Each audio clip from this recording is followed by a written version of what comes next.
અમદાવાદ શહેરમાં ધોધમાર વરસાદ, જેમાં શહેરના અલગ અલગ વિસ્તારોમાં વરસાદ થયો છે। બોપલ, સેલા, વસ્ત્રાપુરમાં ધોધમાર વરસાદ ખાબક્યો છે। સોલા, થલતેજ, ગોતા એસજી હાઈવેમાં વરસાદ થઈ રહ્યો છે। મેમનગર, વસ્ત્રાપુર, પકવાન સહિતના વિસ્તારમાં વરસાદ થઈ રહ્યો છે। આ સાથે જ વાત કરીએ નિકોલ, નરોડા, રાણીપ વિસ્તારમાં પણ ધોધમાર વરસાદ શરૂ થયો છે।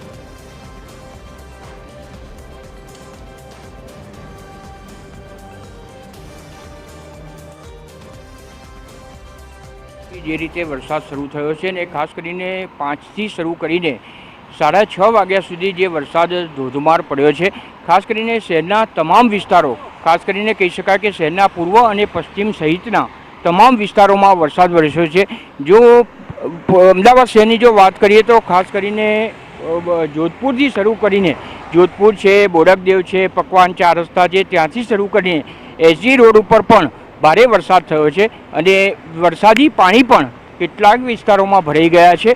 મહત્વપૂર્ણ છે કે અત્યારે જે આપ આકાશ જોઈ રહ્યા છો તે પણ વાદળછાયું જે રીતે આકાશ છે અને તેના કારણે આજના દિવસમાં પણ હજુ પણ વરસાદ થાય એવી આગાહી ચોક્કસ રીતે કરી શકાય છે અને હવામાન વિભાગ દ્વારા જે આગાહી કરવામાં આવી છે આગામી સમયમાં ભારેથી અતિભારે વરસાદ થાય તેવી આગાહી પણ હવામાન વિભાગ દ્વારા કરવામાં આવી છે। ત્યારે અમદાવાદ શહેરમાં જોઈએ તો આજે ચોક્કસ રીતે દિવસ દરમિયાન પણ સારો વરસાદ રહે એ પ્રમાણેનું હાલના તબક્કે જે વાતાવરણ સર્જાયું છે અને વાતાવરણમાં જે રીતે અત્યારે ભલે વરસાદ ધીમો અને વરસાદના માત્ર છાંટા પડી રહ્યા છે, પરંતુ દિવસ દરમિયાન જનજીવન પ્રભાવિત થાય તે પ્રમાણેનું હાલના તબક્કે વાતાવરણ સર્જાયું છે।